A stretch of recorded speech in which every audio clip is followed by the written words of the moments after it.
ఒక్కొక్కరు రాగలిగేటట్లుగా యేసయ్య చేస్తానే ఉన్నాడు. అర్థమవుతుందా? ఇప్పుడు పిలిచిన వారిని దేవుడు ఏం చేస్తాడంట? గట్టిగా చెప్పండి. ఆ మాట మీరు బైబిల్లో కూడా చూపిస్తాను, చూస్తారా? అపోస్తుల కార్యాలు 2వ అధ్యాయం 38వ వచనం చూడండి. అపోస్తుల కార్యాలు 2వ అధ్యాయం 38వ వచనం. మారు మనసు పొంది పాప క్షమాపణతో ప్రతివాడు యేసుక్రీస్తు నామమున బాప్తిసం పొందుడి, అప్పుడు మీరు పరిశుద్ధాత్మను వరమును పొందుదురు. ఈ వాగ్దానము బాగా గమనించి, ఈ వాగ్దానము మీకును మీ పిల్లలకును దూరస్తులందరికీ అనగా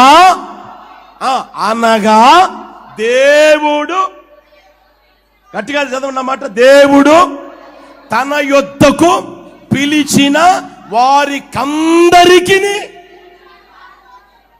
ఎవరికి? గట్టిగా చెప్పండి. ఇప్పుడు నిన్నేం చేశాడు దేవుడు? నన్నేం చేశాడు? గట్టిగా చెప్పండి. పిలిచాడా? మరి పిలిచిన వాడిని ఏం చేస్తాడంట? పిలిచిన వారందరికీ ఉంది అభిషేకం అనేది ఉంది. అభిషేకం అనేది పొందుకోవాలి. అభిషేకం దేవుడు అనుగ్రహిస్తాడు. ప్రియమైన వాళ్ళరా, దాన్ని గుర్తిరగలిగి రోజున చాలా మంది సేవకులు, చాలా మంది విశ్వాసులు ఏమంటారు తెలిసినా, అది ఆ రోజుల్లోనే ఆగిపోయింది కదండి. అది ఆ రోజుల్లోనే ఆగిపోతే అన్ని ఆగిపోవాలి కదండి. అభిషేకం ఆగిపోతే సేవ ఆగిపోవాలి. అభిషేకం ఆగిపోతే ఏమండి పరిచర్య ఆగిపోవాలి. అభిషేకం ఆగిపోతే రక్షణ ఆగిపోవాలి. అన్ని ఆగిపోవాలి కదా. అది ఒక్కటి ఆగిపోతుందా? ఆ రోజుల్లోనే రాయబడిన మాట ఏంటి? ఈ వాగ్దానం మీకును మీ పిల్లలకును దూరస్తులందరికీ అనగా దేవుడు తన యొద్దకు పిలిచిన వారందరికీ. మరి వాళ్ళని పిలవలేదేమో, ఆ సేవకుని పిలవలేదేమో దేవుడు, లేకపోతే ఆ విశ్వాసాన్ని పిలవలేదేమో. పిలిచిన వారందరికీ దేవుడు ఏం చేస్తారంట? అభిషేకం దయచేయును గాక, ఆత్మతో ప్రభు ఒక్కొక్కరిని నింపును గాక, పరిశుద్ధాత్ముడు ఒక్కొక్కరిని కమ్ముకొనును గాక, పరిశుద్ధాత్ముడు ఒక్కొక్కరి మీదకి దిగివచ్చును గాక, ఆత్మతో ఒక్కొక్కరిని నింపును గాక. ఆ రోజున అపోస్తుల మీద ఏమండి దిగి వచ్చిన పరిశుద్ధాత్ముడు ఒక్కొక్కరి మీదకి దిగివచ్చును గాక, దిగివచ్చును గాక, దిగివచ్చును గాక, దిగివచ్చును గాక, ఒక్కొక్కరిని అభిషేకించును గాక, ఆత్మతో నింపును గాక. దేవుడు నిన్ను పిలిచి ఉన్నాడు. పిలిచిన దేవుడు నమ్మదగిన దేవుడు. నమ్మకమైన వాడు నిన్ను పిలిచాడు కనుక నిన్ను అభిషేకించును గాక, అభిషేకించును గాక. అర్థమవుతుందా? ఇంకా అభిషేకాన్ని పొందుకోలేదనంటే నువ్వెవరు తెలుసునా? దేవుని ద్వారా పిలువబడలేదేమో, సైతాన్గాడు నిన్ను పిలిచాడేమో. ఆ సేవకుని సైతాన్గాడు పిలిచుంటాడు, లేకపోతే ఆ విశ్వాస సైతాన్గాడు పిలిచుంటాడు. అర్థమవుతుందా? బైబిల్లో ఉన్న ఆ వాక్యాన్ని నమ్ముతాడు, ఈ వాక్యాన్ని నమ్ముతాడు, ఈ వాక్యాన్ని నమ్ముతాడు. ఇది ఎందుకు నమ్మడు? అనగా దేవుడు తన యొద్దకు పిలిచిన వారికి పిలిచిన వారందరికీ. హల్లెలూయా. కనుక ప్రియమైన వాళ్ళరా, నా దేవుడు ఎందుకో ఈ మాటలు మీకు చెప్పమన్నాడు కాబట్టి చెప్తూ ఉన్నా. నా దేవుడు అడుగు పెట్టిన ప్రతి ఒక్కరిని ఆత్మతో అభిషేకించును గాక, అభిషేకాన్ని కుమ్మరించును గాక, అభిషేకాన్ని పొందుకున్న వారుగా ఇక మీద నడిపించబడగలిగేటట్లుగా యేసు నామమున తండ్రి కార్యము చేయును గాక, కార్యము చేయును గాక. హల్లెలూయా. మీరు చూస్తే 10వ అధ్యాయం తీయండి, హెబ్రీ పత్రిక 10వ అధ్యాయం 29వ వచనం చూడండి. 10వ అధ్యాయం 29వ వచనం. ఎట్లనగా దేవుని కుమారుని పాదములతో త్రొక్కి తాను పరిశుద్ధ పరచబడుటకు సాధనమైన నిబంధన రక్తమును అపవిత్రమైనదిగా ఎంచి. ఆ మాట అండర్లైన్ చేసుకోండి. ఏమనుంది అక్కడ? కృపకు మూలమగు ఆత్మ. కృపకు మూలమగు ఆత్మ. కృపకు మూలం ఏంటి చెప్పండి? ఇప్పుడు ఆత్మచేత నింపబడితే అభిషేకాన్ని పొందుకుంటే ఆ అభిషేకంతో నీకు రాగలిగేది ఏం తెలిసిన కృప. కృప అనుదినం అవసరమైన కృపను పొందుకుందువు గాక. అనుదినం అవసరమైన కృపచేత ప్రభు నింపును గాక. నువ్వు ఎంతగైతే ఆత్మచేత నింపబడి అభిషేకంతో నింపబడి నడిపించబడుతూ ఉంటావో అంతగా కృపను పొందుకుంటూ ఉంటావు. కొంతమంది చూడండి, మందిరానికి వచ్చినప్పుడు మాత్రం చప్పట కొడతాను, తర్వాత చెప్పరేమండి.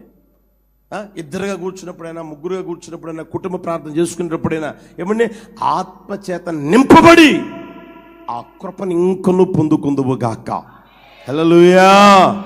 ఆ కృప ఎంతగైతే కుమ్మరించబడుతుందో ఆ కృపతోనే ఆ కృపా వరములు ఒక్కొక్కరిని ఆవరించును గాక. కృపా వరాలు అలాగే కుమ్మరించబడతానే ఉంటాయి. ఎంతగైతే కృపలను వదులుతూ ఉంటావో కృపా వరాలు కూడా నా ప్రభు దయచేయును గాక. హల్లెలూయా. దావీదు చూడండి, మన వ్యక్తిగత గమనిస్తే గొర్రెల దొడ్డులో ఉంటే అతగాడిని పిలిచిన తర్వాత దేవుడు అతగాడిని అభిషేకిస్తే అతగాడు ఎలా మారిపోయాడు చూడండి. 16వ అధ్యాయం 18వ వచనం చూడండి. బెత్లెహేమీయుడైన యెసీ యొక్క కుమారులలో ఒకని చూచి తిని అతడు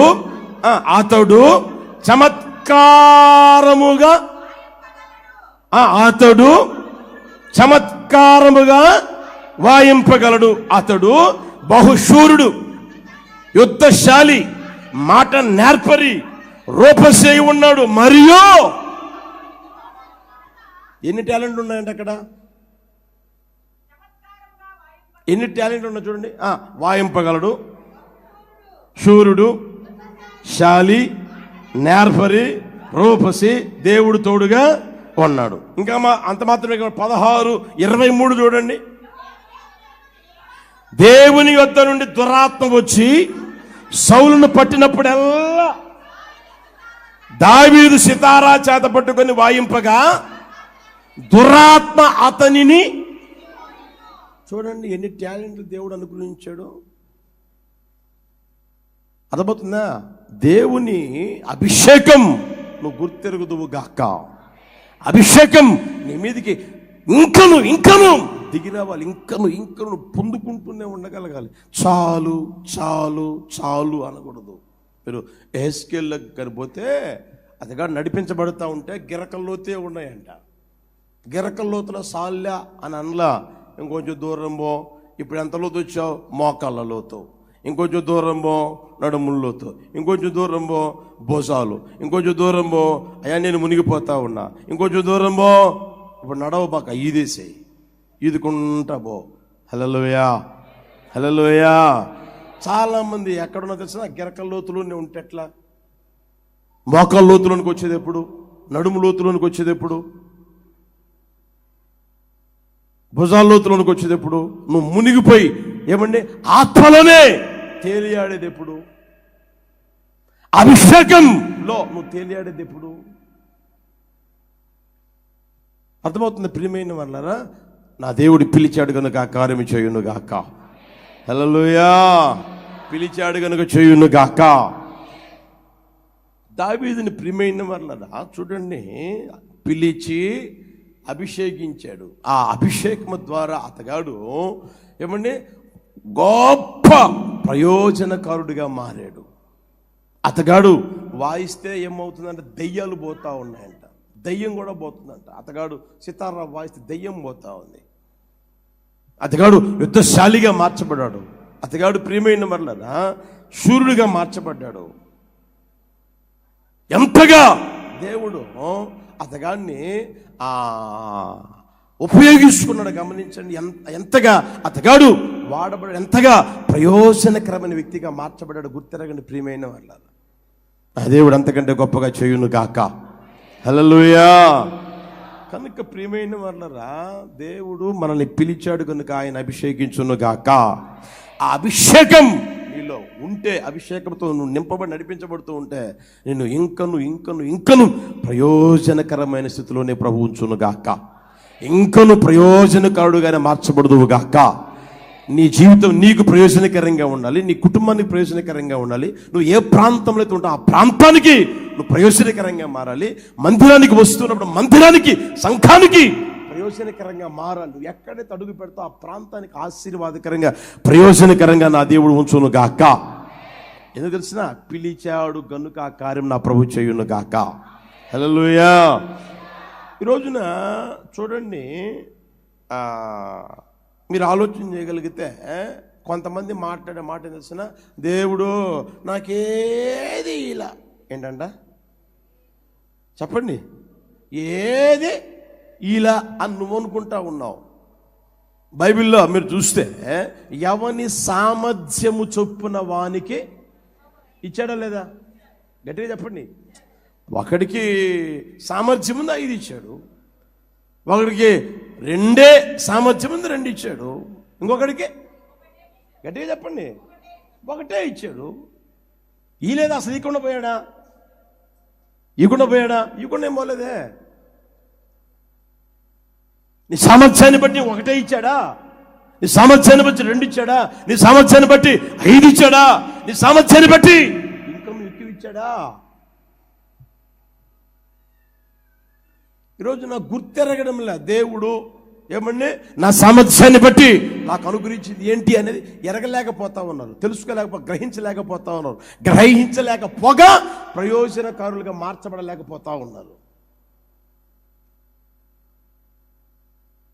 అర్థమవుతుందా? కనుక ప్రియమైన వాళ్ళరా, మన వ్యక్తిగత జీవితంలో ఏమండి దేవుడు నమ్మదగినవాడు. ఆయన స్వభావానికి విరోధంగా ఏది చెయ్యడు, పొరపాటు కూడా. ఆయన నమ్మదగినవాడు కనుకే నిన్ను నన్ను పిలిచాడు కనుక ఆశీర్వదిస్తాడు, పిలిచాడు కనుక ఆయన అభిషేకిస్తాడు. అభిషేకించును గాక. హల్లెలూయా. ఆ అభిషేకములోనే కృపా వరాలతో ఏమండి ఆత్మ వరాలతో నా ప్రభు నింపును గాక. ఒక్కొక్కరికి దేవుడు ఏం చేస్తా తెలిసిన? నీ విశ్వాస పరిమాణము చొప్పున లేదా నువ్వు పొందుకున్న కృప చొప్పున దయచేస్తానే ఉంటాడు. నీ సామర్థ్యం చొప్పున దయచేస్తానే ఉంటాడు. దయచేయబడింది 1, దయచేయబడింది 2 లేదా 5 అనేది నువ్వు గ్రహించగలగాలి, తెలుసుకోగలగాలి. ఎప్పుడైతే నువ్వు తెలుసుకొనగలిగిన స్థితిలోనికి వస్తావో, అర్థమవుతుందా? చూడండి, ఒకరికి పాట పాడేది ఇస్తాడు, ఒకరికి పరిచయం చేసి ఇస్తాడు, ఒకరికి ప్రార్థన చేసేది ఇస్తాడు, ఒకరికి ఏమంటే నమ్మకంగా బ్రతికేది ఇస్తాడు, ఇంకొకరికి యథార్థంగా బ్రతికేది ఇస్తాడు, ఇంకొకరికి ఏమంటే అన్ని కూడా ఇస్తాడు. వాళ్ళకుందే నాకు లేదే, వాళ్ళకుందే నాకు లేదే అని ఎప్పుడు మనం ఆ వేదనకు గురి కాకూడదు, బాధకు గురి కాకూడదు.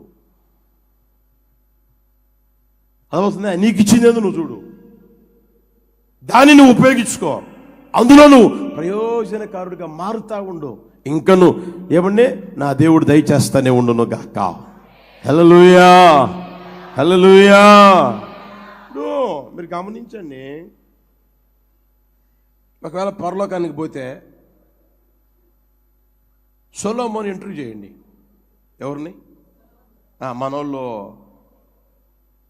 వచ్చి మైకి పెడతారు కదా మీ దగ్గర, గత ప్రభుత్వం ఎలా ఉంది, ఈ ప్రభుత్వం చెప్పలేవండి. ఇంత బొడుగు ఒకటి తీసుకొచ్చి పెట్టి చెప్పిస్తూ ఉంటారు కదా, ఈ మధ్య చెప్తా ఉండరు కదా, అర్థమైందా? అలాగా సొలొమోను దగ్గర ఇంటర్వ్యూ చేయండి. ఏంటి సొలొమోను నీ పరిస్థితి ఏంటి, నువ్వు రాజ్యాన్ని పరిపాలించే రాజుగా ఎలా మారావు అని అడిగితే ఆయన ఏమంటారు తెలిసిన? నేను ఒక అనామకుడినండి. మా అమ్మవారు తెలిసిన ఇంకొకరికి భార్య అండి. ఏదో ప్లేట్ తిరగబడింది కాబట్టి దావీదుకి భార్యగా మారిందండి.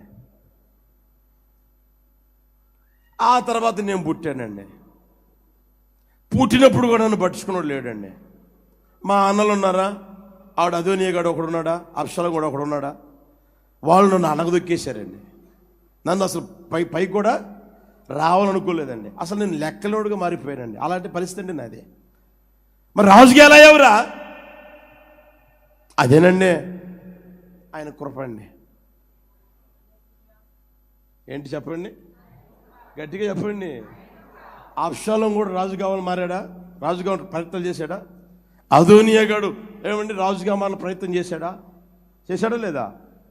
రాజు చిరంజీవుని కాక పేరు కూడా కొట్టించుకున్నాడు కదా, ఏమండి డబ్బాలు కూడా కొట్టించాడు కదా.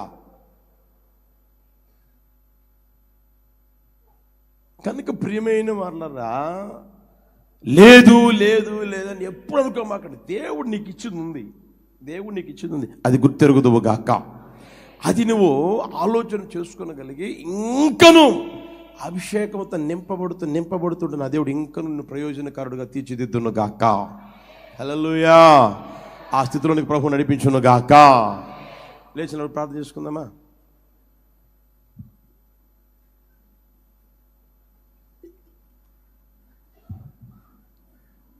నేను ఒక తీర్మానం చేసుకున్నా, మీరు రండి రాకపోండి టయానికి, నేను మాత్రం టయానికి ముగిద్దాం అనుకుంటున్నా. ఇది ఒక మాట, ఇది ఒక మాట, 2 మాటలు అయితే 2 మాటలు. మీకు చెప్పి చెప్పి చెప్పి చెప్పి సాల్వ్ అయిపోతా ఉంది నాకు కదా. నిలబడండి, లేచి నిలబడండి, ప్రార్థన చేసుకుందాం. ప్రైజ్ హల్లెలూయా. ఒక క్షణం ఆకాశపు చేతులెత్తి అందరం ప్రార్థన చేసుకుందామా? ప్రార్థన చేసుకుందాం బిగ్గరగా.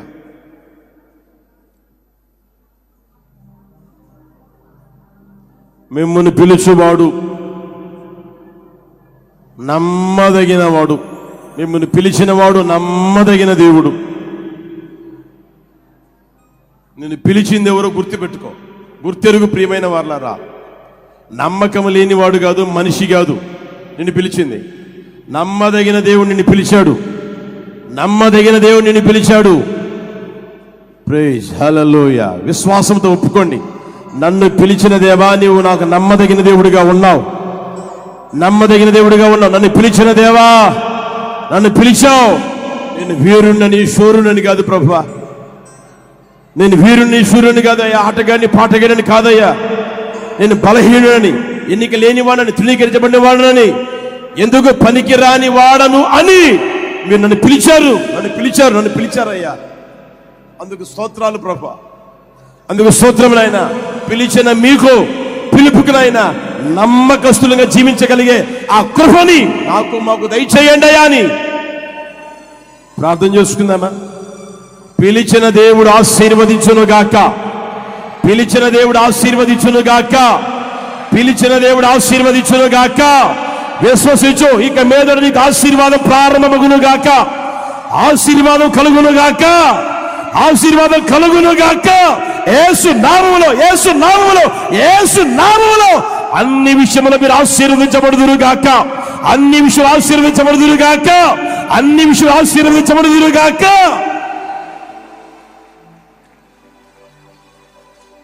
పిలిచిన దేవుడు అభిషేకిస్తాడు, పిలిచిన దేవుడు అభిషేకిస్తాడు, పిలిచిన దేవుడు ఒక్కొక్కరిని అభిషేకించును గాక, ఒక్కొక్కరిని అభిషేకించును గాక. అడుగు పెట్ట ప్రతి ఒక్కరిని ఆత్మ కమ్ముకును గాక, అభిషేకించును గాక, అభిషేకించును గాక.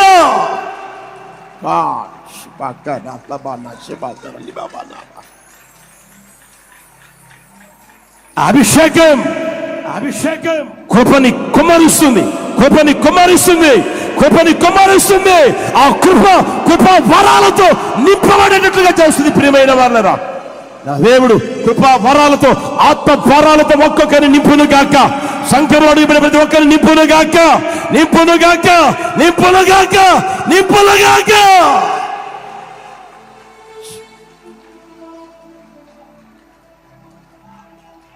మీదుట నువ్వు ప్రయోజనకారుడిగా మార్చబడబోతూ ఉన్నావు, ప్రయోజనకారుడిగా మార్చబడబోతూ ఉన్నావు. నా ప్రభు నిన్ను ప్రయోజనకరముగా మార్చును గాక, నీ వల్ల ప్రయోజనం కలుగును గాక, నీవు ప్రయోజనకారుడిగా మార్చబడుదువు గాక, నువ్వు ప్రయోజనకారుడిగా ఉందువు గాక, ప్రయోజనకారుడిగా జీవించుదువు గాక. నీ జీవితం నీకు ఇక మీద ప్రయోజనకరంగా మారబోతూ ఉంది. నీ కుటుంబానికి ప్రయోజనకరంగా మారబోతూ ఉన్నావు, నువ్వున్న ప్రాంతానికి ప్రయోజనకరంగా మారబోతూ ఉన్నావు. సంఘానికి, దేవునికి నువ్వు ప్రయోజనకరంగా మారబోతూ ఉన్నావు. కారణం అదిగో, ఆయన పిలిచిన దేవుడు, నిన్ను పిలిచిన దేవుడు, నిన్ను పిలిచిన దేవుడు, నిన్ను పిలిచిన దేవుడు. ప్రైజ్ హల్లెలూయా, హల్లెలూయా, హల్లెలూయా. ఆకాశపు చేతులెత్తి ఒక క్షణం, ఆకాశపు చేతులెత్తి ప్రార్థన చేసుకోగలరా? ప్రార్థన చేసుకోగలరా? యేసయ్యా నన్ను మీరు పిలిచారు, మీరు పిలవకుండా నేను రాలేదయ్యా, మీరు నన్ను పిలిచారు, నన్ను ఆశీర్వదించండి. అడగండి. నన్ను పిలిచావు ప్రభువా, పిలిచిన వారిని ఆశీర్వదించే దేవుడు, ఇదిగో నన్ను ఆశీర్వదించండి, అన్ని విషయంలో ఆశీర్వదించండి. అడుగు ప్రతి వానికి అదిగో ధారాళముగా దయచేయబడుతుంది, ధారాళముగా దయచేస్తున్నాడు. అదిగో ఆశీర్వాదాన్ని కుమ్మరిస్తున్నాడు. నీ గిన్నె నిండి పొంగి పొర్లును గాక, నీ గిన్నె నిండి పొంగి పొర్లును గాక.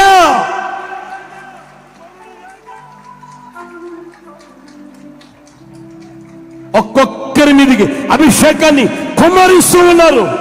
ఓ గాడ్,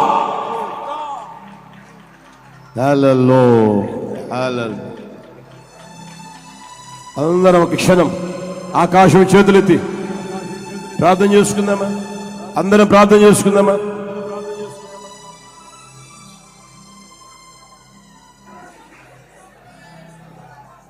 సర్వాధికారి మహాగణుడైన నా తండ్రి, మీ పరిశుద్ధ నామానికి స్తోత్రం. గడిచిన పునరుత్థాన దినం నుండి ఈ పునరుత్థాన దినం వరకు ఆరోగ్యకరమైన కృపగలిగిన మీ రెక్కల నీడలో దాచి కాపాడి సజీవులుగా బ్రతికించి ఉదయకాల సమయంలో ఈ సముఖంలో చేరి మిమ్మల్ని ఆరాధించడానికి మీరు చూపినటువంటి వాత్సల్యము కొరకు నైనా నిండు మనస్సుతో మీ కృతజ్ఞతాస్తుతులు చెల్లిస్తున్నాము తండ్రి. ఈ పునరుత్థానపు ఆరాధనలోనికి దేవానికి స్తోత్రం తండ్రి. సర్వశక్తి కలిగిన దేవునిగా దిగివచ్చి ఉన్నారు. పాటల ద్వారా మీరు మహిమ పొందారు, సాక్ష్యాల ద్వారా ఆత్మారాధన ద్వారా మీరు మహిమను పొందినందుకు మీకు స్తుతి చెల్లిస్తున్నాం. వాక్యమైన దేవునిగా కూడా తండ్రి మా మధ్యలోనికి దిగివచ్చి మాతో ముచ్చటించారు నాయన. మిమ్మల్ని పిలిచిన దేవుడు నమ్మదగిన వాడు అని లేఖనములో నుండి తండ్రి ఈ ఉదయకాల సమయంలో మీరు మాతో ముచ్చటించారు నాయన. ఎవరిని మీరు పిలిచి ఉన్నారో లేఖనాల్లో నుండి తెలియచేసి ఉన్నారు. ఎర్రివారిని, బలహీనులను, లోకములో ఎన్నిక లేని వారిని మీరు పిలిచినట్లుగా లేఖనాలు సెలవిచ్చుచూ ఉన్నాయి. పాపులుగా ఉన్నప్పుడు మీరు పిలిచి ఉన్నారు తండ్రి. పామరులుగా, తెలివి లేని వారిగా ఉన్నప్పుడు ప్రభా మీరు పిలిచినట్లుగా లేఖనాలు సెలవిచ్చుచూ ఉన్నాయి. ఒకప్పుడు మేము మీకు దూరస్తులుగా ఉన్నప్పుడు తండ్రి, నాశనములో, పాపములో, శాపములో ఉన్నప్పుడు అమూల్యమైనటువంటి ప్రభా ఉన్నతమైన మీ పిలుపుతో మమ్మల్ని పిలిచి నీ సంఘములో నీ సొత్తుగా చేర్చుకొని నీ స్వకీయ సంపాద్యముగా నీ సొత్తైన ప్రజలుగా నేను ఆరాధించటానికి కృపనిచ్చేరు తండ్రి. అందుని బట్టి నీకు కృతజ్ఞతాస్తుతులు చెల్లిస్తున్నా. లోకములో ఉన్నవారి కంటే ఏ విషయములో కూడా ప్రభా మేము గనులము కాదు కానీ తండ్రి, లోకములో ఉన్న మనుషుల కంటే బలహీనులమని, ఎన్నిక లేని వారమని, తృణీకరించబడిన వారమని ప్రభా మీరు మమ్మల్ని ఎన్నిక చేసుకొని నీ సన్నిధిలో నిలిపిన కృపను బట్టి నిండు మనసుతో నీ కృతజ్ఞతాస్తుతులు చెల్లిస్తున్నా. పిలిచినటువంటి మీరు తండ్రి మమ్మల్ని ఆశీర్వదించాలని ఇష్టపడి ఉన్నారు. మా పితడైన అబ్రహామును ఒంటరిగా పిలిచి ఎక్కువమందిగా అతన్ని ఆశీర్వదించిన నాయన, అతన్ని అన్ని విషయాలలో ఆశీర్వదించి ఉన్నారు. అతనిని బహుగా మీరు ఆశీర్వదించినట్లుగా లేఖనాలు సెలవిచ్చుచూ ఉన్నాయి. తండ్రి నీకు స్తోత్రం. లోకములో నుండి, కుటుంబాలలో నుంచి దేవానికి స్తోత్రం. మనుష్యులలో నుండి ఒంటరిగా మీరు మమ్మల్ని పిలిచి ఉన్నారు గనుక మా పితడిని ఆశీర్వదించినటువంటి మీరు నిశ్చయముగా మమ్మను కూడా ఆశీర్వదించండి నాయన. పెక్కు మందిగాను, బహుమందిగాను తండ్రి విస్తారమైనటువంటి ఆశీర్వాదానికి వారసులుగా ఒక్కొక్కరిని మీరు మార్చండి నాయన. అన్ని విషయాలలో ఆత్మీయంగా, శారీరకంగా, ఆర్థికంగా, ఆరోగ్యపరంగా అన్ని విషయాల్లో కూడా తండ్రి బహుగా ఆశీర్వాదాన్ని పొంది తండ్రి అనేకుడి ఎదుట సాక్షులుగా ఉండటానికి పరిశుద్ధాత్ముడా మీరు సహాయము చేయండి నాయన. అయ్యా నీకు స్తోత్రం తండ్రి. దరిద్రతలో నుండి, లేమిలో నుండి, పెంట కుప్పలలో నుండి, మంటిలో నుంచి లేవనెత్తి మహిమ కలిగిన సింహాసనం మీద కూర్చుండబెట్టుటకు నువ్వు శక్తి కలిగిన దేవుడు. మనుషుల దృష్టిలో మేము ఎన్నిక లేకపోయి ఉండవచ్చు కానీ మీ దృష్టిలో మీరు మమ్మలను ఎన్నిక చేసినందుకొరకై మీకు కృతజ్ఞతాస్తుతులు చెల్లిస్తున్నాం. నిర్ణయ కాలములో తగిన సమయములో తండ్రి సింహాసనం మీద కూర్చుండబెట్టగలిగిన దేవుడువు, హెచ్చించగలిగిన దేవుడువు, గొప్ప చేయగలిగిన దేవుడువు తండ్రి. నిశ్చయముగా ఈ ప్రార్థనా మందిరములో కాలు పెట్టిన ఒక్కొక్కరిని కూడా దేవానికి స్తోత్రం మీరు లేవనెత్తండి. ఏ స్థితిలో ఉండి నీ తట్టు చేతులెత్తి ప్రార్థిస్తూ ఉన్నారో ప్రభా, ఆ స్థితిలో నుండి వారిని లేవనెత్తండి నాయన. ఒక ఉన్నతమైన ఆశీర్వాదానికి నీ బిడ్డలను వారసులుగా చేయండి. ఉద్యోగాలలో గణపరచండి, చదువుల రంగంలో గణపరచండి, వ్యవసాయములో గణపరచండి, వ్యాపారాల్లో గణపరచండి. అయ్యా నీకు స్తోత్రాలు తండ్రి. చేతి పనులలో కూడా ఘనతను కలుగ చేసి ఒక ఉన్నత స్థితి ప్రతి వారికి కలుగ చేయండి.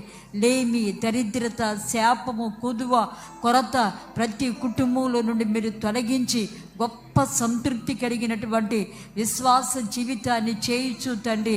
నీతో నడిపించబడటానికి సహాయం చేయండి.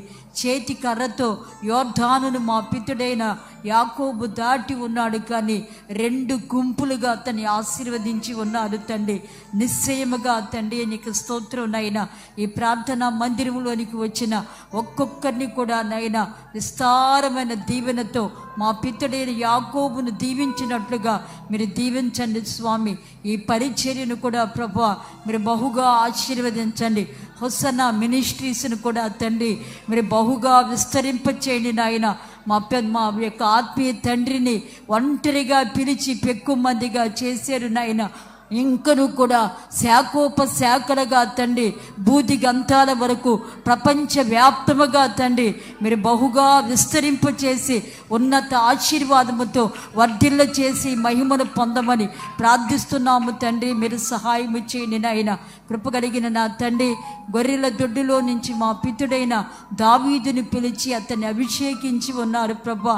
దయగలిగిన తండ్రి నీకు స్తోత్రం నాయన. లోకములో నుండి మమ్మల్ని పిలిచినటువంటి మీరు మీ ఉన్నతమైన అభిషేకముతో నింపినందుకు కృతజ్ఞతాస్తుతులు చెల్లిస్తున్నాం.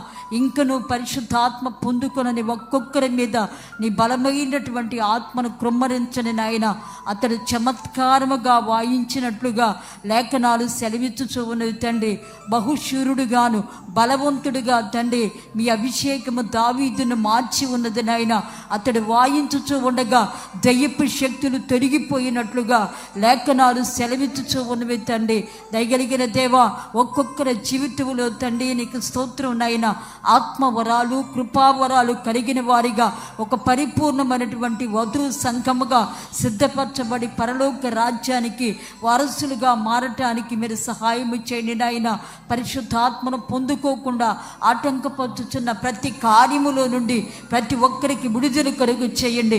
ఈ పునరుత్థాన దినాన ఈ ఉదయకాల వేళలో ఒక్కొక్కరి మీద పరిశుద్ధాత్ముడ బలముగా దిగివచ్చి తండ్రి ఆత్మ కార్యాలు ఒక్కొక్కరిలో జరిగించండి. ఆత్మ పూర్ణులుగా మీరు మలచండి. ఆత్మశక్తితో ఒక్కొక్కరిని మీరు ఆవరించి అద్భుతాలు తండ్రి కుటుంబాల్లో, వ్యక్తిగత ఆత్మీయ జీవితాలలో నీ ఆత్మ ద్వారా కార్యాలు చేయండి. ఆత్మను పొందుకొని కృపకు వారసులుగా మార్చబడాలి. ఆత్మను పొందుకొని నాయన పరిపూర్ణమైన దైవ కృప చేత ఒక్కొక్కరు నింపబడాలి నాయన. సంఘములో చేర్చబడిన ఒక్కొక్కరి మీద పరిపూర్ణమైనటువంటి దేవుని యొక్క శాశ్వత కృప దిగివచ్చినట్లుగా మరి కార్యాలు చేసి మహిమను పొందుకొనండి దేవా. ప్రత్యక్ష ప్రసారాల్లో పాలు పంపులు పొందిన కుటుంబాల్లో కూడా ఈ గొప్ప ఆశీర్వాదాన్ని కలుగ చేయండి. కుడి వచ్చిన నీ బిడ్డలను బహుగా మీరు ఆశీర్వదించండి. ఆరాధన యావత్తును కూడా ఆశీర్వాదకరంగా జరిగించినందుకు కృతజ్ఞతాస్తుతులు చెల్లిస్తున్నాము తండ్రి. మీ పక్షంగా సేవకులను అభిషేకించి వాడుకున్నందుకు స్తోత్రం. కొలతలేని ఆత్మనిచ్చి నూతనమైన ప్రకటననిచ్చి శక్తివంతంగా మీ పరిచర్యలో వాడుకునండి. తీర్మానము చేసిన ప్రతి ఒక్కరిని కూడా మీరు ఆశీర్వాదముతో నింపి అభిషేకించి మీ రాజ్యము రాక కొరకు సిద్ధపరచమని యేసు నామములో అడుగుచున్నాము తండ్రి, ఆమేన్. ప్రభువైన యేసుక్రీస్తు కృప, తండ్రి దేవుని ప్రేమ, పరిశుద్ధాత్మ అన్యోన్య సహవాసము సన్నిధి ఇప్పుడు ఎల్లప్పుడు సదాకాలం మనకును సకల పరిశుద్ధులకును తోడే నడిపించును గాక. ఆమేన్. హల్లెలూయా, హల్లెలూయా, హల్లెలూయా.